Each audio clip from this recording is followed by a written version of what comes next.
Module 1, Measurement, Units, and the Scientific Method. Accuracy, precision, and significant figures. In chemistry, there's always a bit of uncertainty to a measurement's value. Let's say you're building a small bridge over a brook. You need to measure out planks of wood that are 85 centimeters in length in order to finish the bridge. But you only have an old meter stick that is so worn you cannot see any hash marks on it. You know it is a full meter in length, but you can't tell where the centimeter marks are on it. Are you willing to guess a measured 85 centimeter cut of wood using this measuring tool? Well, there are two ways to describe a measurement. A measurement has both accuracy and precision. Accuracy is an indication of how close a measurement is to the true value, and precision is an indication of the scale on the measuring device that was used. Now, let's use those terms with our bridge illustration. The meter stick wasn't very helpful in allowing you to make your cuts of wood, was it? It didn't have a precise scale. Thus, you could not make a very precise measurement. The smaller the scale on an instrument, the more precise your measurement will be. What about accuracy? Well, accuracy has to do with your measurement being as correct to the true value of your material. So if you tried to measure an 85 centimeter plank of wood with your worn ruler, would you have a very accurate measurement? Probably not. It would be pretty safe to say that your plank would not be close to the desired measurement, thus your measurement wouldn't be very accurate. Let's look at it another way. If you had a new metric ruler with the scale marked off at the centimeters only, then you can measure any object, such as a string, to the nearest tenth of a centimeter. So you may have a string that measures 2.4 centimeters in length, having to estimate the distance between the centimeter markings. But if you had a metric ruler with the scale marked off to 0.1 centimeters, then you could measure the length of your string to the nearest hundredth place. Thus, this string might be measured as 2.46 centimeters in length. Can you see that the length of an object can't be determined any better than the precision of the instrument you are using? The more precise your instrument, then the extra digits of measure you will have, resulting in a more precise or detailed measurement. So precision of our measurements depends solely on the measuring devices we are using. If there's a smaller scale on the measuring device, then the more precise our measurement will be. Now, what if you were using the more precise ruler I mentioned with the scale marked off to 0.1 centimeters, but you were using that scale improperly? Perhaps you didn't line up the string in the right place, or the string had a kink in it. Your measurement may end up being 1.90 centimeters, when you know the string was closer to the 2.4 centimeter length. Well, what happened? You were using a precise instrument, weren't you? Well, even though it was the more precise ruler you were using, you got a much less accurate reading because the final measure was way off the actual length. So accuracy has to do with how carefully and correctly we use the measuring device. To sum up then, precision depends on the instrument used, and a measurement's accuracy has to do with the person doing the measurement.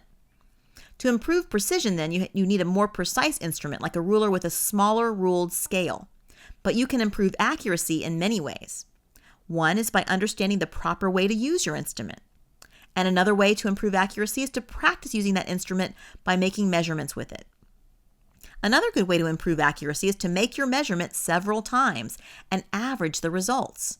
This helps to average out the small differences that each measurement has. Even better would be to have several other people use the device to take measurements as well and average them all together. The more measurements done by more people, the more accurate the final answer. Here's another way to look at accuracy and precision using archery. The archer behind me is attempting to shoot arrows at a target. The goal is to hit the center spot, or for someone like me, just to hit the target anywhere. Well, let's say I were to start shooting arrows and all of my arrows hit closely together, but all on a single edge of the target. Because they're close together, they're precisely shot, yet because they're nowhere near the center, they're not very accurate. This is like a device that's either broken or used incorrectly. We get lots of measurements that are similar, but they're pretty wrong. They're precise, but not very accurate. You see, the closer my arrows would be to the center, the more accurate of a shot they represent. The closer to each other on the target they are, the more precise those shots are. So say I shoot another round, or this archer does, and they're evenly distributed around the center. That is a set of accurate shots, but they're not very precisely arranged. That's like using a measuring device that isn't very precise, but if our methods of measurement are good, then we'll have somewhat accurate results, varying on all sides of the bullseye, or the true measurement. Finally, I shoot another round of arrows, and they're all near the center, all close together. That is accurate shooting and precise shooting. These are like using a measuring device correctly, and that measuring device is a precise one. All the measurements will be accurate, and they will all be pretty precise. So let's take a look at how Dalton's assumptions help to explain the laws of mass consciousness. So how do we know if we have accurate measurements or precise instruments? Well, accuracy can sometimes be easy to determine and sometimes difficult. You can figure out the accuracy of a measurement if you compare it to its correct value. Let's say you're measuring the mass of a boxer dog on a scale. The reading on the scale is 5 pounds. You know that the boxer weighs much more than that, so you can determine that the measurement you have is not very accurate. It's always a good idea to have some kind of expected approximation of the item you're measuring in case you get erroneous measures like our boxer example. But sometimes determining accuracy is difficult. If you are measuring the mass of some salt crystals, you may not have a good idea what to expect. For the purpose of this course, just know it is often possible to know accuracy, but in chemistry it can sometimes be difficult. Now, determining precision of a measurement is pretty easy. You can determine precision just by looking at a measurement's significant figures. Significant figures are digits that are read from an instrument. If our string measurement from the previous section was 2.43 centimeters in length, then all of those digits were read from the ruler. All 3 of those digits are significant figures. Our measured volume in the graduated cylinder was 28.3 milliliters, and all those digits were read by looking at the instrument. So all of them are significant figures. If someone measured that liquid using a different graduated cylinder and came up with a measurement of 28.28 milliliters, you could say that 28.28 is more precise than 28.3 milliliters because it has more significant figures. Well, here's a summary of the rules of significant figures. All non-zero digits are significant. So a number such as 5,285 has 4 significant figures. None of its digits are 0. All zeros in front of the first 1 through 9 digit are not significant. So a number like 0.0000783 has 3 significant figures. All of the zeros in front of the 7, which is the first non-zero digit, are not significant. All zeros between 2 significant figures are significant. So the number 850.602 has 6 significant figures. The zeros in between the non-zero digits are significant. The last rule is all zeros at the end of a number and to the right of the decimal point are significant. So a number such as 870.10 has 5 significant figures. The 8, 7, and 1 are significant because they're non-zero digits. The 0 at the end of the number and after the decimal point is significant. And the 0 between the significant digits is also significant. What about the number 990? Well, that 0 at the end is not between 2 significant figures, and it's not at the end of the number and to the right of the decimal point. So there are only 2 significant figures here. You will learn that determining significant figures in science is very important in measurements. So let's try going over a few more examples. You can still see the rules here.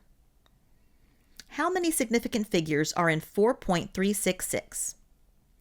All of the digits are non-zero, like rule number 1 states, so they are all significant. Thus, there are 4 significant figures here. How about 7.003? Well, the 2 non-zero digits are significant because of rule number 1. What about the zeros? Rule number 3 says any zeros between 2 significant figures are significant, so both these zeros are significant too. Thus, there are 4 significant figures here. Now look at this number, 602.550. The non-zero digits are significant, like Rule 1 states. The 0 between the 6 and the 2 is significant because it's between 2 significant figures, like Rule 3 states. The final 0 is also significant because it is at the end of the number and to the right of the decimal point, like Rule 4 states. So this number has 6 significant figures. What about 0.0038070? The non-zero digits are significant. The 0 between the 8 and the 7 is significant because it's between two significant digits. The 0 at the end of the number is also significant because it comes at the end and is to the right of the decimal point. But what about the first 3 zeros? They aren't between two significant figures, nor are they at the end of the number and to the right of the decimal point. So they are not significant. This is what Rule 2 says. Therefore, there are only 5 significant figures here. When you measured the liquid inside the graduated cylinder, you determined your measurement using significant figures. You were able to reasonably approximate the reading somewhere between 28 and 29 milliliters. So because the reading was read to the nearest tenth of a milliliter, you had a measurement with 3 significant figures. In the last section, we measured the length of a line and determined it to be 1.34375 inches. Can you see how this measurement has too many digits in it? Don't you think it would be difficult to have a ruler with that precise of a ruling? At best, most English rulers have precision to 0.01 inches, which is what this ruler's precision is. So you would have to round the calculated number to be 1.34 inches to the hundredths place. That is a measurable length. Now let's look at this line. It's 3 centimeters long, landing right on the 4 centimeter mark. But is 3 centimeters a good answer? Actually, no, it isn't precise enough.